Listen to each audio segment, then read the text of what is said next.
Sahabat semuanya, kemarin setelah viral video rahasia bubur weton, ada seorang sahabat yang bertanya kepada saya, mengapa kalau di masyarakat Jawa pada umumnya masih melihat weton lahir seseorang itu sebagai salah satu cara untuk menghitung cocok atau tidaknya seorang laki-laki dan perempuan itu di dalam pernikahan.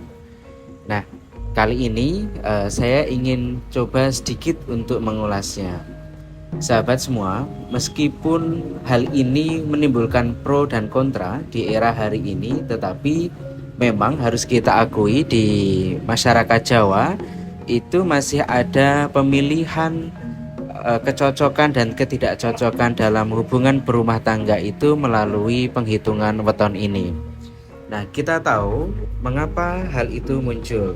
Itu menjadi sebuah sarana, menjadi sebuah upaya dari para orang tua agar anak mereka yang akan menikah itu menemukan pasangan yang tepat, jodoh yang tepat, dan kemudian pernikahannya akan menghasilkan pernikahan yang langgeng, yang baik, dan kemudian berkelanjutan.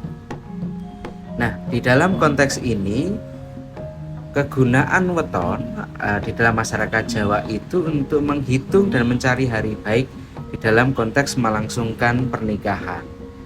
Nah, jumlah weton ini dapat diketahui dari hari kelahiran. Jadi hari lahirnya misalnya Senin, Selasa, Rabu, Kamis, Jumat, Sabtu, maupun kemudian pasarannya. Jadi pasaran atau nama pasaran di kalender Jawa itu ada Pon, Wage, Kliwon, Legi, Pahing. Nah, hari ini misalnya kita ingin membahas ini sedikit demi sedikit. Jadi kita tahu bahwa di dalam konteks hari Jawa misalnya itu ada pembobotan. Jadi misalnya Anda lahir pada hari Minggu, maka nilai bobotnya itu 5. Hari Senin itu 4, hari Selasa itu 3, hari Rabu itu 7, hari Kamis itu 8, hari Jumat itu 6, dan hari Sabtu itu 9.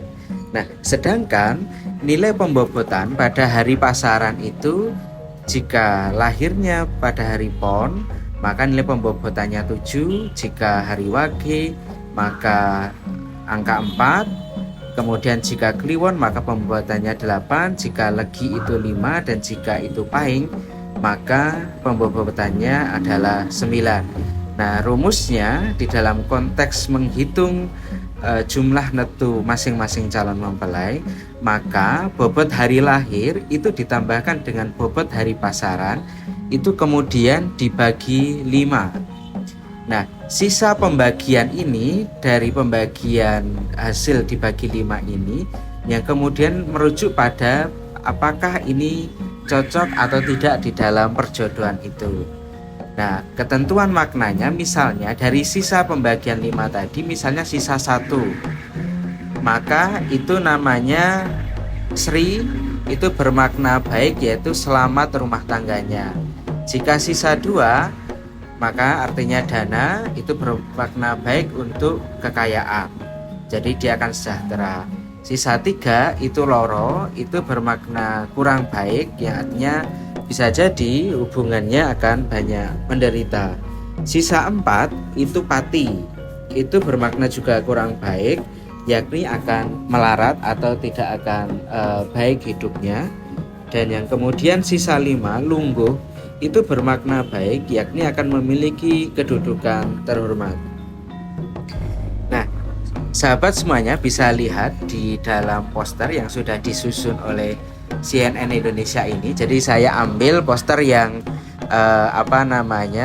sudah dibuat ini, dan teman-teman bisa lihat misalnya penghitungannya jika seorang laki-laki itu dia memiliki weton kelahiran Setu Kliwon, dan yang kemudian yang putri ini mempunyai weton kelahiran Selasa Kliwon, maka penghitungannya misalnya Sabtu Kliwon itu berarti 9 ditambah 8 sama dengan 17. Selasa Pon itu Selasanya 3, Ponnya itu 7 sama dengan 10. Nah, jumlah keduanya itu kalau ditambah itu maka 17 tambah 10 sama dengan 27. Nah, penghitungan 27 ini dibagi 5. Dibagi 5 kan 5 kali 5 25. Maka masih sisa 2. Sisa 2 ini tadi yang artinya dana atau dono. Ini yang bermakna baik, yaitu akan kaya raya, sehingga harapannya kedua pasangan ini akan penuh dengan harta kekayaan. Nah, kalau kemudian sahabat ingin membaca beberapa hasil riset yang kemudian mencoba untuk mengurai mengenai bagaimana penghitungan ini, saya ada rujukan yang sahabat semuanya bisa cek. Itu di jurnal Sautana.